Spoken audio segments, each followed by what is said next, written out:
हमारा next question है question number 1.22 जो कि इस प्रकार से है।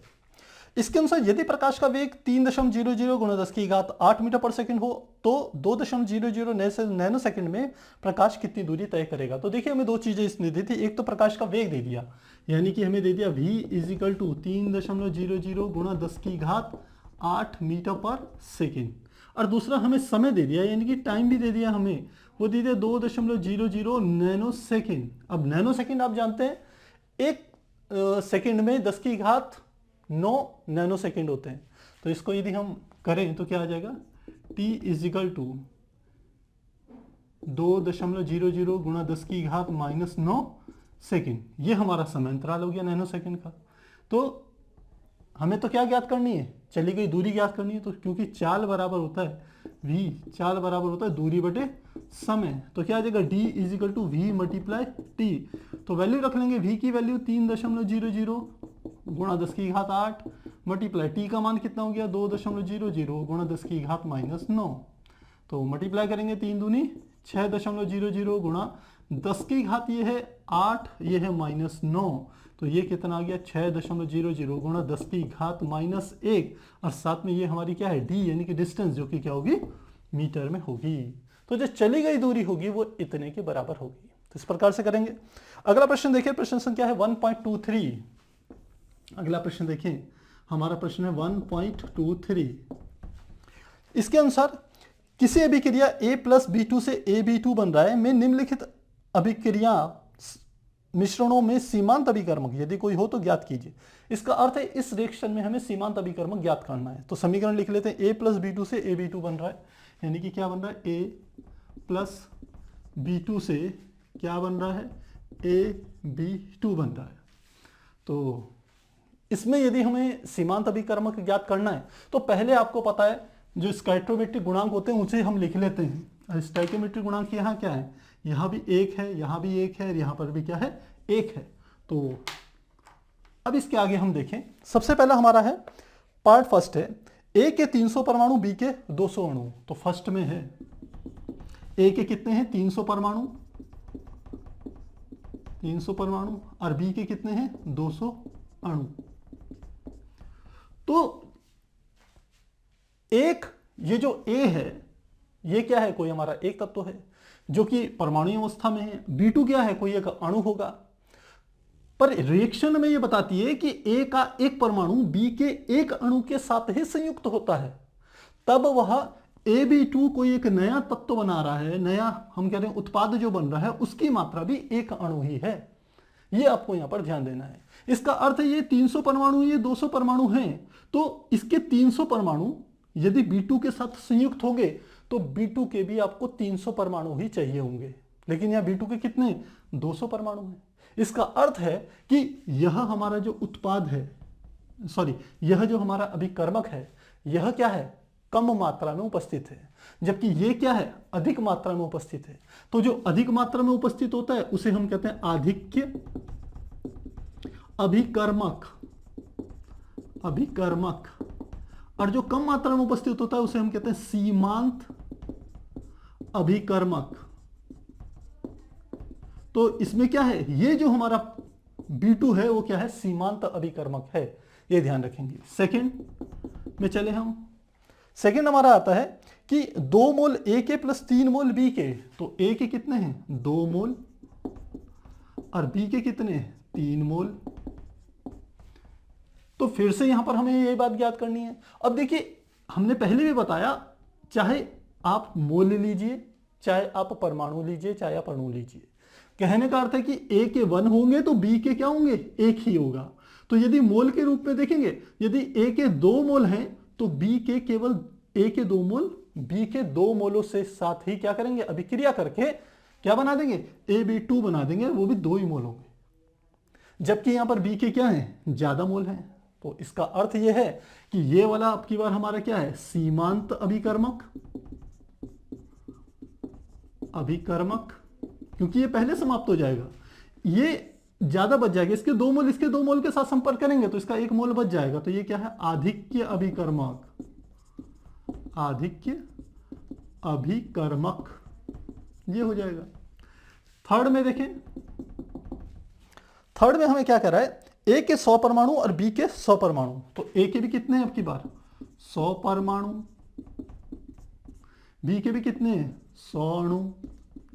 तो आप जानते हैं ए का एक परमाणु यदि बी के परमाणु अणु से संयुक्त होगा तो केवल एक ही बी का परमाणु चाहिए, यानी कि इसका एक इसके एक से संयुक्त होगा। तो इसके 100 ए के 100 परमाणु बी के 100 अणु के साथ ही संयुक्त होंगे। तो यहां पर न तो कोई ज्यादा मात्रा में है कोई अभिकर्मक, न कम मात्रा में। तो यहां पर कोई भी हमारा अभिकर्मक न तो आधिक्य है और न ही सीमांत है। तो इसमें कोई भी सीमांत अभिकर्मक नहीं है। तो लिख लेते हैं कोई सीमांत अभिकर्मक नहीं, इसके लिए कोई सीमांत अभिकर्मक नहीं। अगला देखें चौथा पार्ट। चौथे में कहते हैं ए के 5 मोल बी के 2.5 मोल। तो ए के कितने हैं 5 मोल और बी के कितने 2.5 मोल।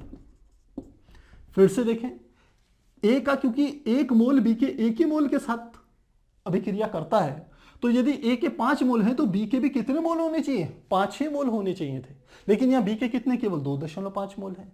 इसका अर्थ है कि ए के 2.5 मोल बी के 2.5 मोलों के साथ अभिक्रिया करके AB2 उत्पाद का निर्माण कर देंगे। तो बी तो क्या हो जाएगा पूरा समाप्त, जबकि ए के 2.5 शेष रह जाएंगे। इसलिए इसको हम क्या कहेंगे, इसको हम कहेंगे यह हमारा क्या है आधिक्य, आधिक्य अभिकर्मक। और यह वाला हमारा क्या है सीमांत अभिकर्मक। तो यही पहचान करनी थी। तो इसमें बी क्या है सीमांत अभिकर्मक है। अगला देखें फिफ्थ पार्ट इसका। फिफ्थ में कहता है ए के 2.5 और बी के 5 मोल। तो अब ए के 2.5 मोल हो गए और बी के क्या हो गए 5 मोल। तो फिर वही बात, ए के यदि 2.5 है तो वो बी के 2.5 मोल के साथ ही संपर्क करेंगे, क्योंकि इसका फिर 1 मोल इसके 1 मोल से संपर्क कर रहा है। तो 2.5 इसके 2.5 से संपर्क करेंगे। तो अब बचेगा कौन बी के 2.5 शेष रह जाएंगे। तो जो शेष रह जाता है उसे हम क्या कहते हैं आधिक्य अभिकर्मक, आधिक्य अभिकर्मक। और यह वाला हमारा क्या होता है इसे हम कहते हैं सीमांत अभिकर्मक होगा, सीमांत अभिकर्मक। तो इस प्रकार से हम इस प्रश्न को क्या कर सकते हैं हल कर सकते हैं। तो प्यारे बच्चों आप चाहें तो फटाफट से नोट कीजिए, फिर हम आगे कंटिन्यू करेंगे।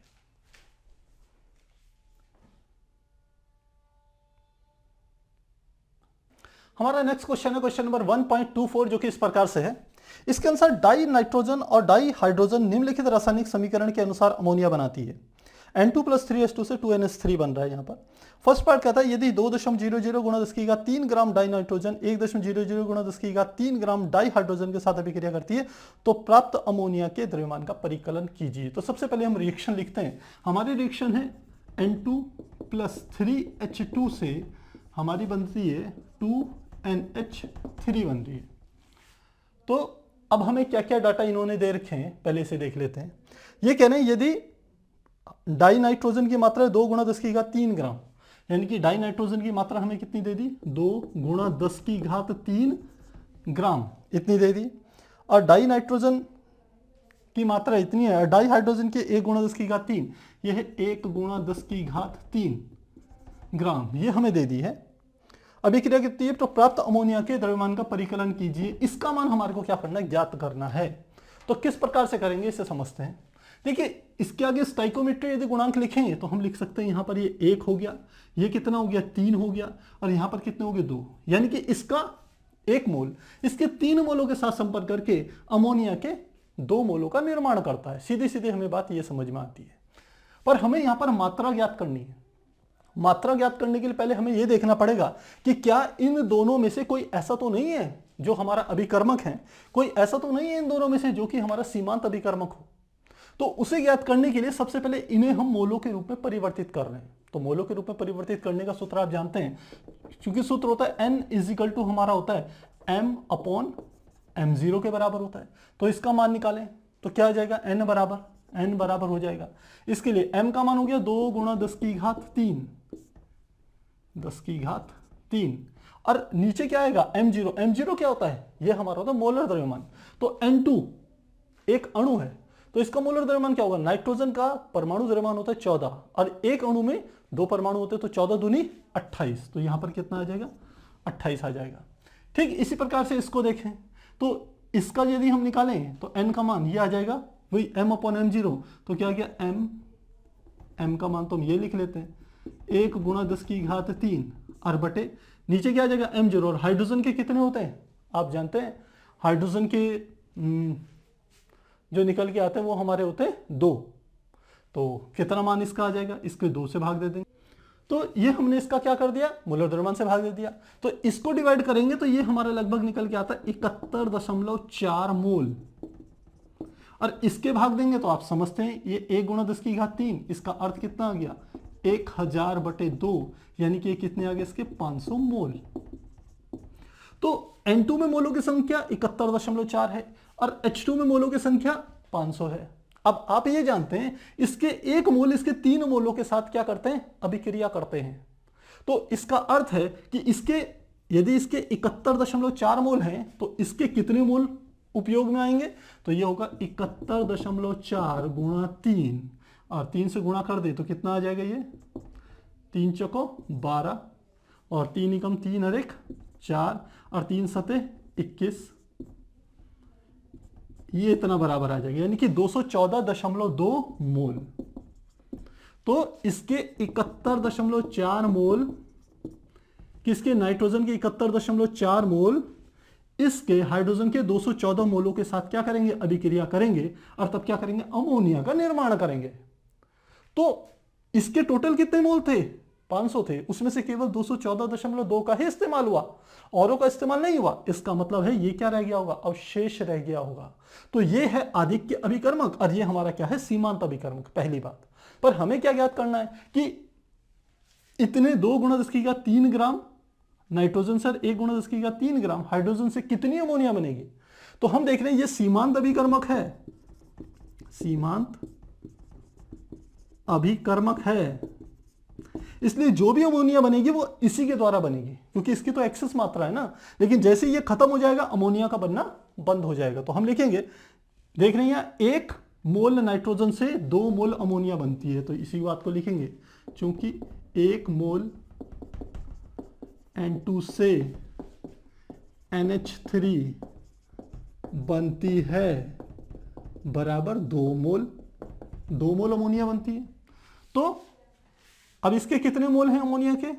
नाइट्रोजन के 71.4 मोल, तो लिखेंगे 71.4 मोल नाइट्रोजन से NH3 बनेगी बराबर 2 × 71.4। 71.4 एक ही स्थान तक ले रखा है हमने, तो एक ही स्थान तक लेंगे, तो ये हमारा आ जाएगा 2 से गुणा करते तो 2 चौको 8, 2 एकम 2 और 2 सते 14, तो 142.8 ग्राम अमोनिया तैयार होगी। तो लिखेंगे अमोनिया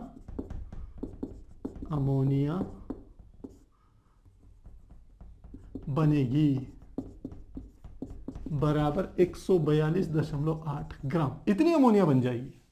पहला पार्ट हमारा हो गया। अब सेकंड पार्ट में देखें, सेकंड पार्ट में कह रहा है क्या दोनों में से कोई अभिकर्मक शेष रहेगा सेकंड में? तो हम कहेंगे हाँ, अभिकर्मक शेष रहेगा। ये दोनों परफेक्ट नहीं है कि ये पूरा का पूरा इसके साथ पूरा मिलकर के तब अमोनिया बन गया हो। ये कम था, यानी कि नाइट्रोजन कम था, हाइड्रोजन ज्यादा था, तो शेष क्या बच गया? हाइड्रोजन बच गया। थर्ड पार्ट में कहता है यदि हाँ तो कौन सा उसका द्रव्यमान क्या होगा? तो थर्ड में लिखते हैं, तो कौन सा? हम कहेंगे हाइड्रोजन शेष बचेगा। कितना बचेगा वो भी ज्ञात कर लेते हैं। तो शेष मात्रा कितनी हो जाएगी? टोटल 500 मोल थे और 500 में से कितने मोल समाप्त हो गए? 214.2। 214.2 घटाएं तो कितना आएगा? देखें 10 में से 2 गया 8, फिर उसके बाद यहाँ बच गया 9 में से 5 गया 4 गया 5, फिर उसके बाद हो गया 9 में से 1 गया 8 और 7 में यहाँ 4 बचेगा, 4 में से 2 गया 2, तो 285.8 मोल शेष रह जाएंगे। पर हमें तो मात्रा किस पे निकालनी है? ग्राम में निकालनी है, तो ग्राम में कन्वर्ट करेंगे। फॉर्मूला हमारा यही वाला फॉर्मूला रहेगा। तो फॉर्मूला हमारा यहां से देखें n = m/m0। अब की बार हमें क्या याद करना है? m ज्ञात करना है, तो m बराबर क्या हो जाएगा, n की m0 में मल्टीप्लाई कर देंगे, तो क्या आ जाएगा n is equal to n multiply m0। n का मान क्या है, यही तो हमारे n है जो मोलों की मात्रा है, तो ये आ गया 285.8 मल्टीप्लाई m0 का मान हम जानते हैं, हाइड्रोजन का मोलर द्रव्यमान क्या होता है 2, मल्टीप्लाई कर दीजिए, 2 8 16, 2 5 10 1 11, 2 8 16 1 17, 2 दूनी 4 1 5, 571.6 ग्राम। तो जो मात्रा निकल के आ जाएगी जो शेष हाइड्रोजन की वो इतनी होगी। तो इस प्रकार से इसे हल करेंगे। आप इसे एक बार नोट कीजिए, फिर हम आगे कंटिन्यू करेंगे।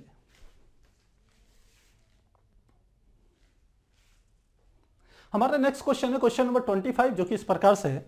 इसके अंदर 0.5 मोल Na2CO3 यानी कि सोडियम कार्बोनेट और 0.50 m मोलरता N2CO3 में क्या अंतर है, तो हमें किस किस में अंतर बताना है। 0.5 मोल Na2CO3, फर्स्ट है 0.5 मोल Na2CO3 और सेकंड हमें क्या दिया है 0.5 m Na2CO3। इन दोनों में अंतर बताना है।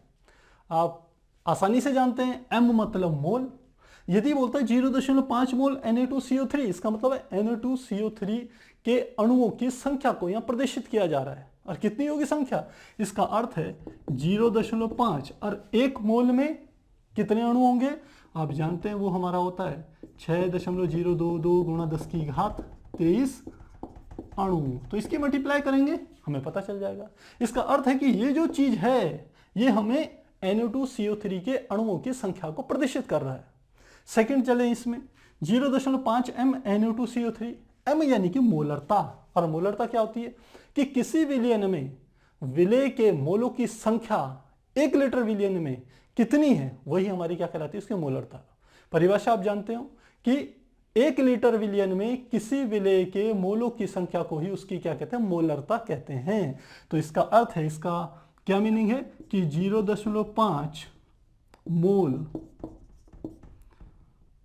क्या होंगे Na2CO3 होंगे 1 लीटर विलयन में। या आप क्या कह सकते हैं 1 लीटर विलयन में Na2CO3 के 0.5 मोल होंगे। यह हमारा क्या है, मोलरता को प्रदर्शित करता है। तो काफी आसान है, डेफिनेशन से सीधे रिलेटेड है। अगला है क्वेश्चन नंबर 1.26। देखें यह है क्वेश्चन हमारा है 1.26। क्वेश्चन है यदि डाई हाइड्रोजन गैस के 10 आयतन डाई ऑक्सीजन गैस के 5 आयतनों के साथ अभिक्रिया करें तो जल वाष्प के कितने आयतन प्राप्त होंगे।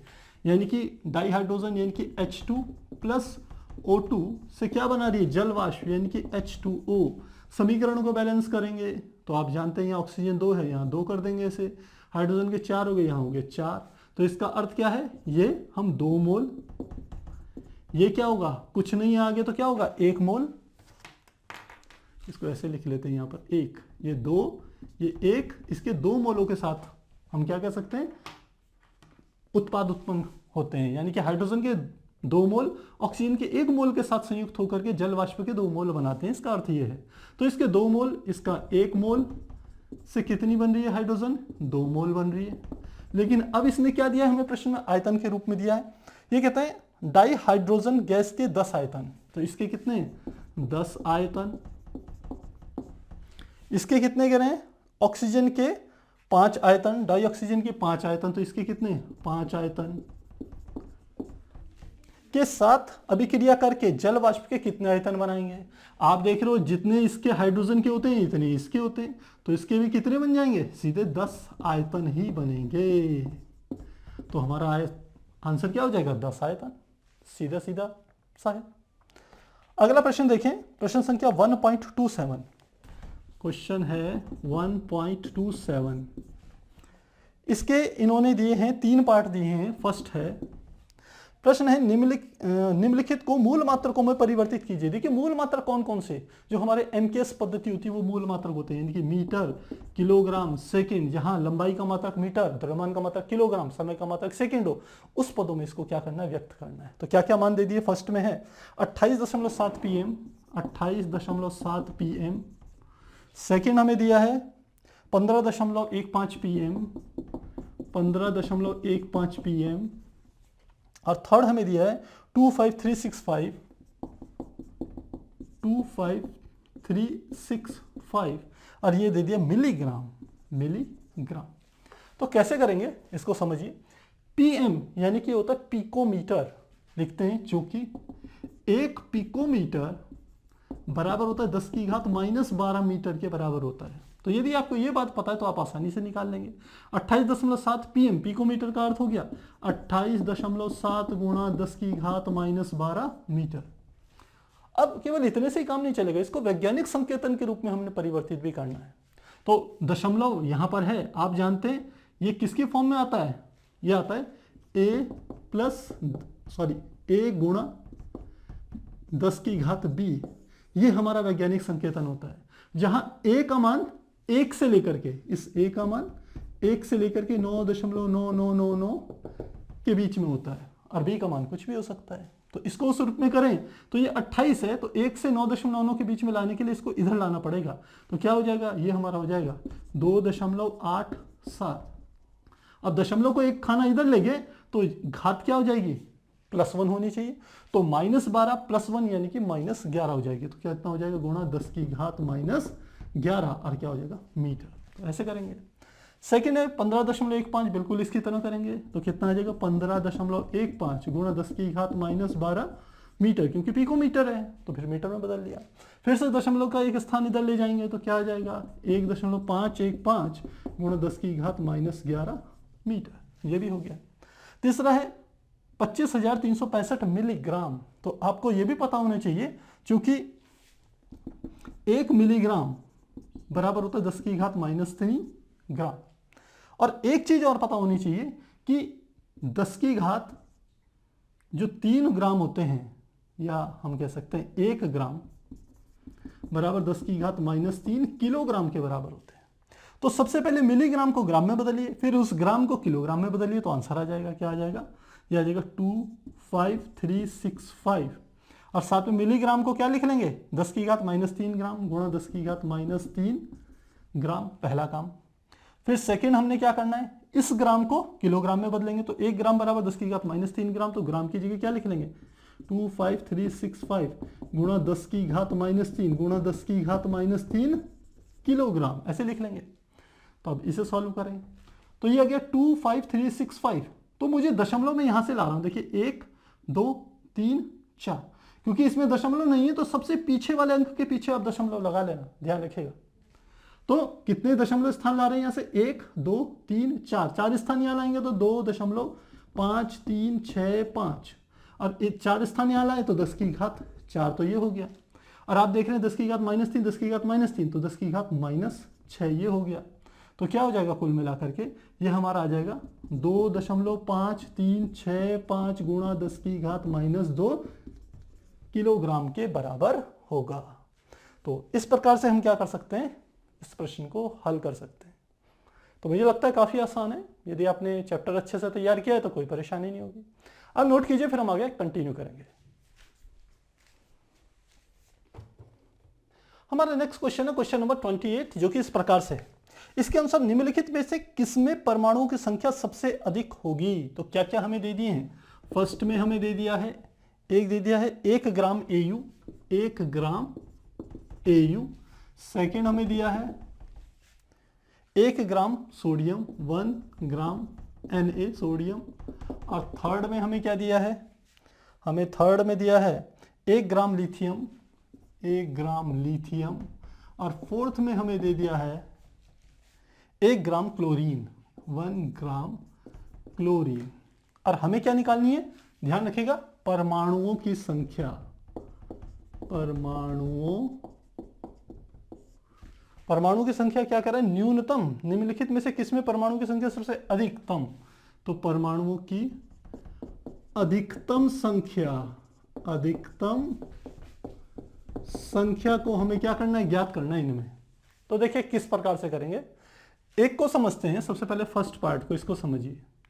1 ग्राम AU, 1 ग्राम AU का अर्थ क्या होगा, हम जानते हैं जो किसी भी परमाणु का जो मोलर द्रव्यमान होता है, किसी भी परमाणु का जो परमाणु द्रव्यमान है, यदि उसको ग्राम में लें तो वही उसके मोलर द्रव्यमान के बराबर होता है।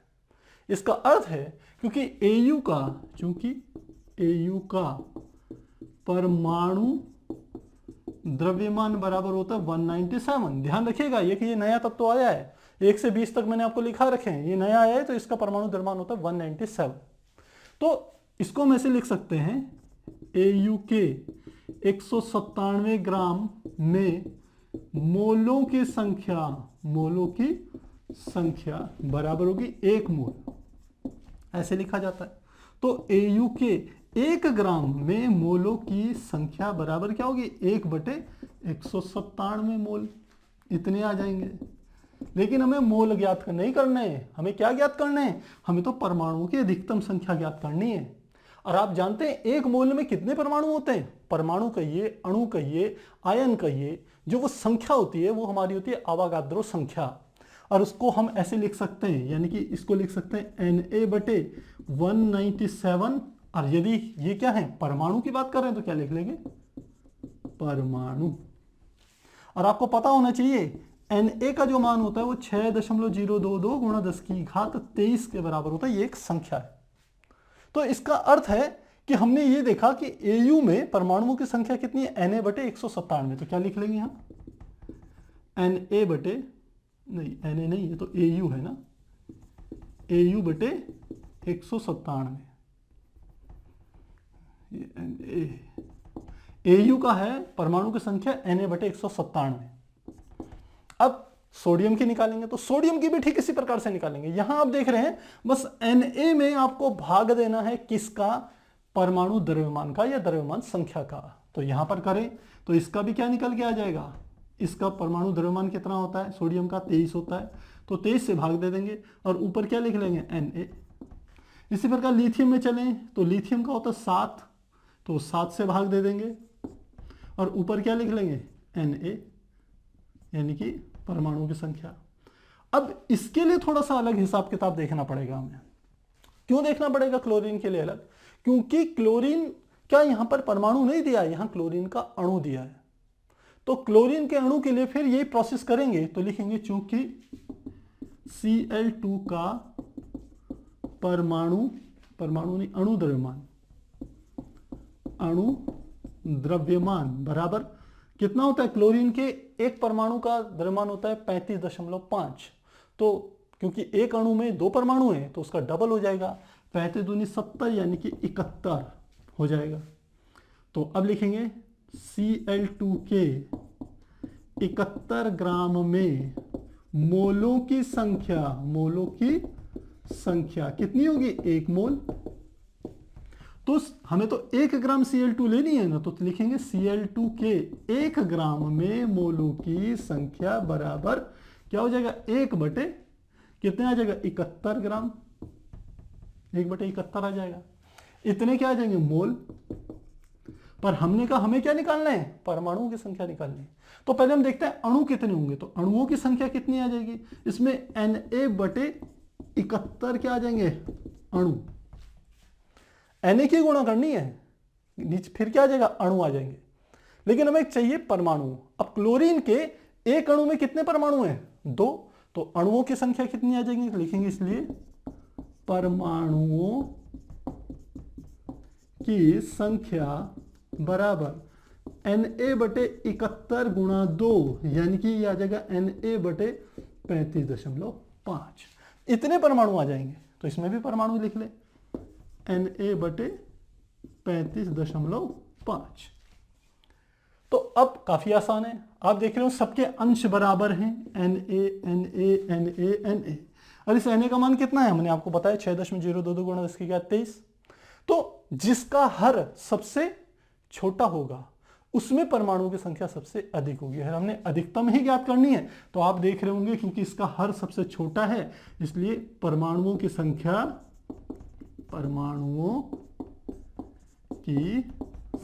क्या होगी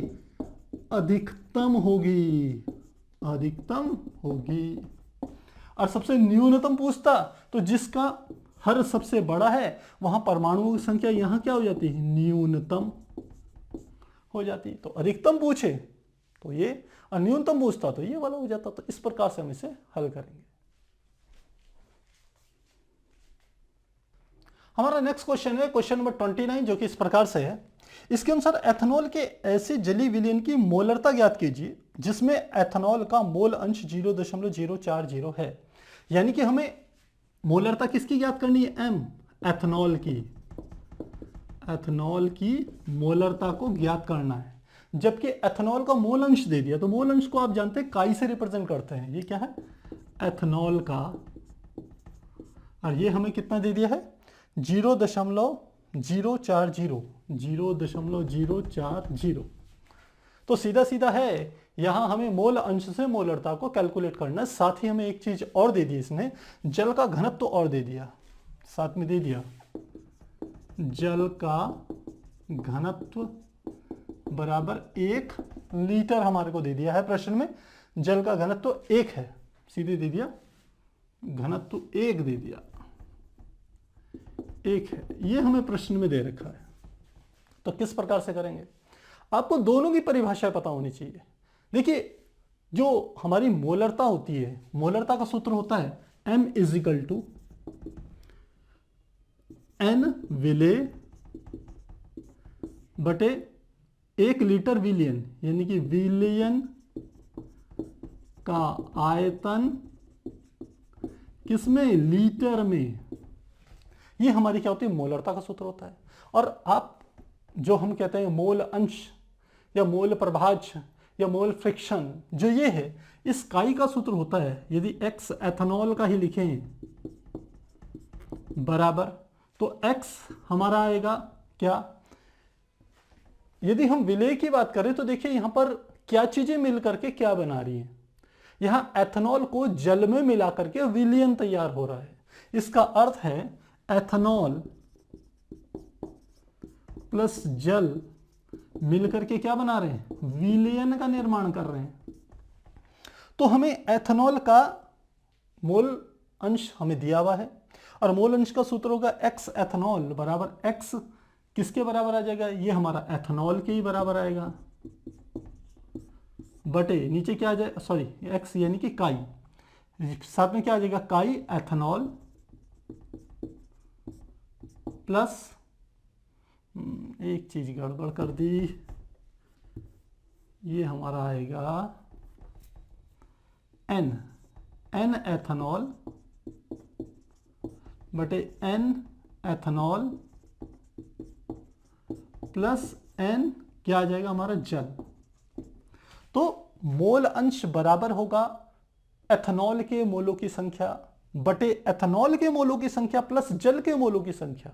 और सूत्र हमारा होता था कि किसी भी, मान लो विलेय का ही हम मोल अंश निकाल रहे हैं, तो काई विलेय बराबर आता था n विलेय बटे n विलेय प्लस n विलायक, ये आता था।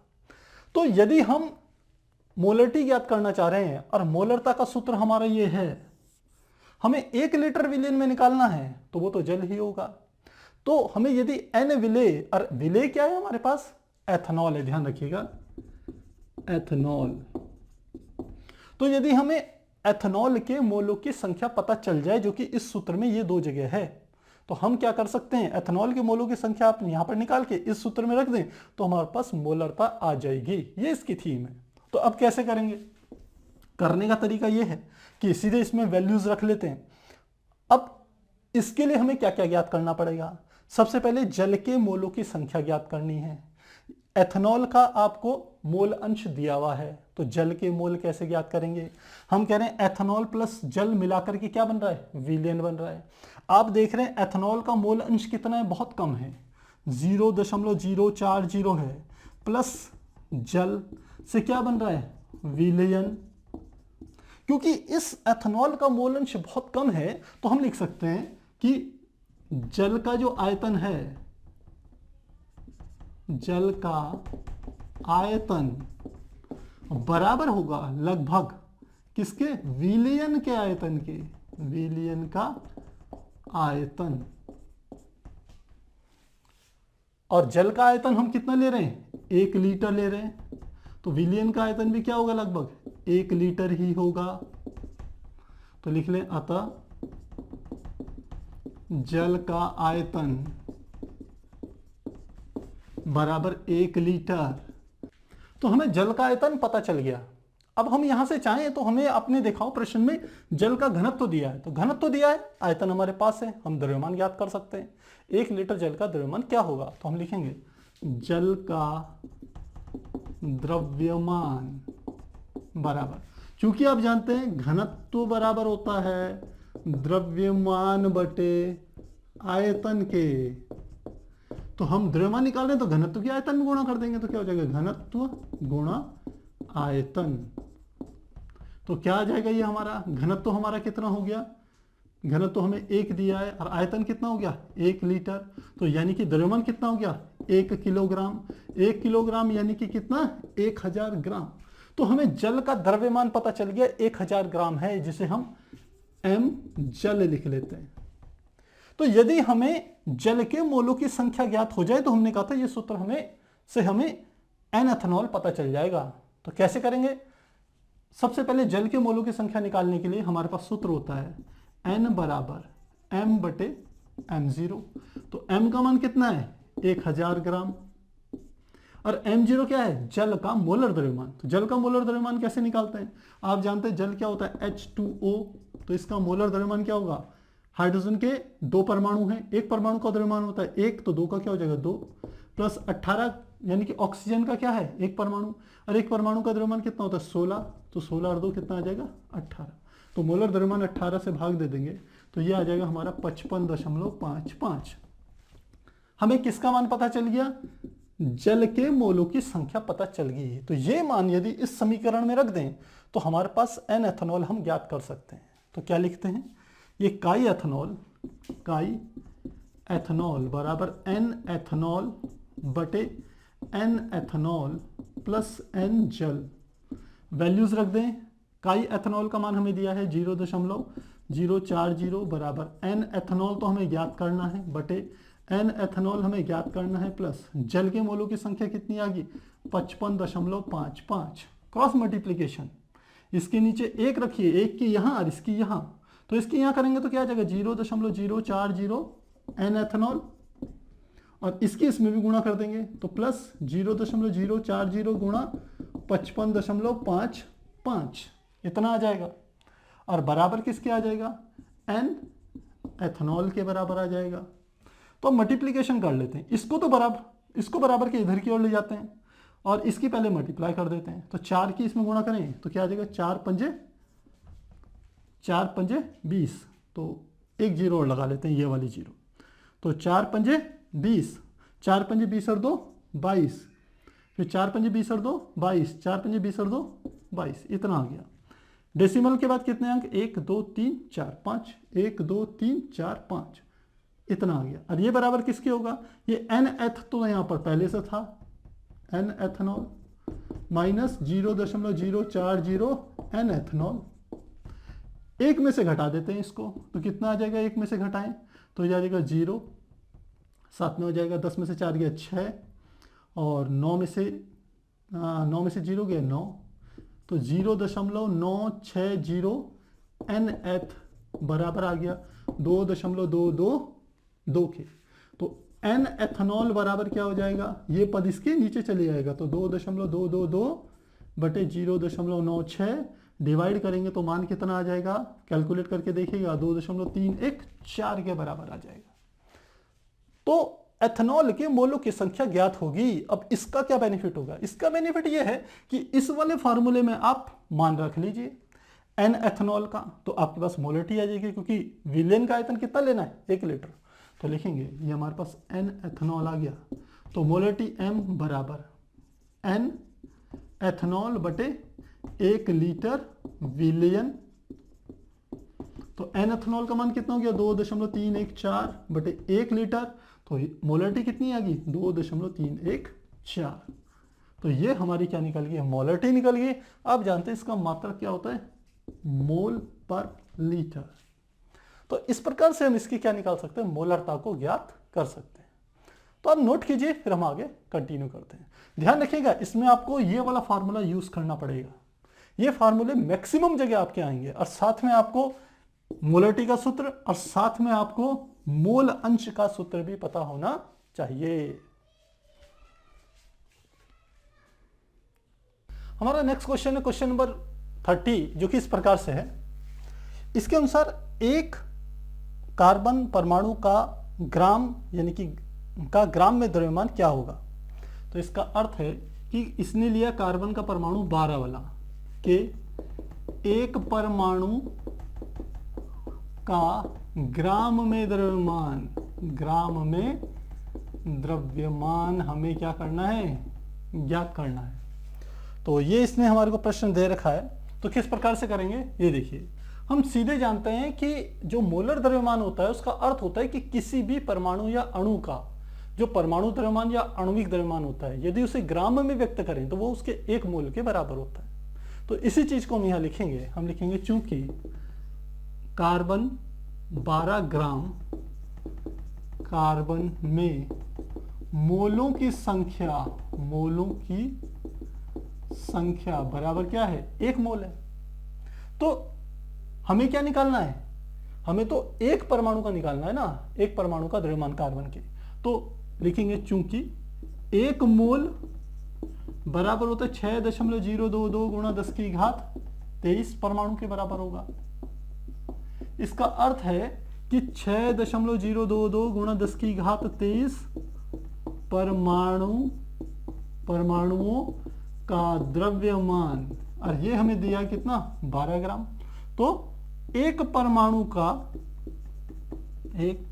का द्रव्यमान बराबर हो जाएगा 12/6.022 गुणा 10 की घात 23। तो ये ऊपर चलेगा 10 की घात 23, तो ये क्या आ जाएगा माइनस में आ जाएगा, 10 की घात -23 के बराबर हो जाएगा। और आगे की जो वैल्यू आ जाएगी 1.9927 मल्टीप्लाई 10⁻23 ग्राम के बराबर ये आ जाएगा। तो एक परमाणु का द्रव्यमान इस प्रकार कैलकुलेट करेंगे, काफी आसान है। बस आपको ये ध्यान रखना है जो भी हमारे पास परमाणु या अणु दिया हुआ है उसका जो अणु भार या परमाणु भार जो होता है उसे यदि ग्राम में लें तो वो 1 मोल के बराबर होता है, और 1 मोल की संख्या आपको पता होनी चाहिए 6.022 गुणा 10 की घात 23 होती है।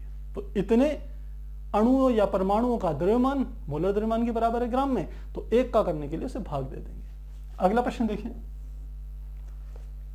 अगला प्रश्न संख्या है 1.31। क्या कह रहे हैं ये, इसके अनुसार निम्नलिखित परिकलनों के उत्तर में कितने सार्थक अंक होने चाहिए। तो फर्स्ट पार्ट लिखते हैं। फर्स्ट पार्ट है 0.02856 मल्टीप्लाई क्या होता है 298.15 298.15 मल्टीप्लाई, फिर से आता है 0.112 0.112 भाग दे देंगे, क्या आ जाएगा 0.5785 0.5785। पहला। सेकंड पार्ट में क्या है 5 गुणा 5.364 5 गुणा 5.364। और थर्ड में देखें, थर्ड में है 0.0125 0.0125 प्लस 0.7864 0.7864 प्लस 0.00215। इसमें हमें क्या करनी है, ज्ञात करनी है कि सार्थक अंकों की संख्या। आपको यह बात पता होनी चाहिए कि सार्थक अंक क्या होते हैं, पहली बात। और दूसरी बात, जब भी एक से अधिक संख्याओं को आपस में जोड़ा, घटाया, गुणा अथवा भाग किया जाता है तो जो सार्थक अंक जो होंगे, आंसर में जो भी सार्थक अंक हम लिखेंगे वह उन सब संख्याओं में से जिस संख्या में कम से कम सार्थक अंक होंगे, उत्तर भी आपको उतने ही सार्थक अंकों में देना होता है। तो मेरी बात समझ गए होंगे कि किसी भी कैलकुलेशन में, चाहे आप जोड़ करिए, घटाव करिए, गुणा करिए, भाग करिए, एक से अधिक संख्याओं का जब आप उपयोग करते हैं तो आपके उत्तर में उतने ही सार्थक अंक होने चाहिए जितना कि आपकी संख्याओं में न्यूनतम सार्थक अंक हो किसी संख्या में। तो इस बात को ध्यान देंगे। तो अब देखिए इसमें सार्थक अंकों की संख्या कितनी है, ये दोनों तो काउंट नहीं होंगे, 1 2 3 4 सार्थक अंक। इसमें कितने सार्थक अंक हैं, ये पूरे के पूरे हैं 5। इसमें कितने सार्थक अंक हैं, इसमें हम देख रहे हैं 3। और इसमें कितने सार्थक अंक है, इसमें सार्थक अंक है 4। तो इस पूरी कैलकुलेशन में ऊपर गुणा हो रही है, नीचे भाग हो रहा है। सबसे कम सार्थक अंक किस संख्या में है, इस संख्या में है। तो कितने सार्थक अंक है, 3 अंक है। तो इसका जो भी आंसर होगा वो कितने होंगे, उसके सार्थक अंक क्या होंगे, 3 सार्थक अंक होंगे उसमें। इस प्रकार से करना है। ऐसे इसमें देखें, इसमें कितने सार्थक अंक है, 1 और इसमें कितने सार्थक अंक है 4। तो जो भी आपका आर्थक आंसर होगा उसमें कितने सार्थक अंक होंगे, एक सार्थक अंक, उसमें एक सार्थक अंक होने चाहिए। ऐसे ही थर्ड में देखें, इसमें सार्थक अंकों की संख्या कितनी है 3, इसमें सार्थक अंकों की संख्या कितनी है 4, इसमें सार्थक अंकों की संख्या फिर से कितनी है 3। तो सबसे कम किसमें है 3 वाली है। तो यानी कि जो आंसर होगा इसमें कितने अंक होंगे सार्थक अंक, 3 सार्थक अंक होंगे। तो यदि आपको ये जानकारी है तो आपके लिए ये प्रश्न काफी आसान होगा। अब नोट कीजिए, फिर हम कंटिन्यू करेंगे।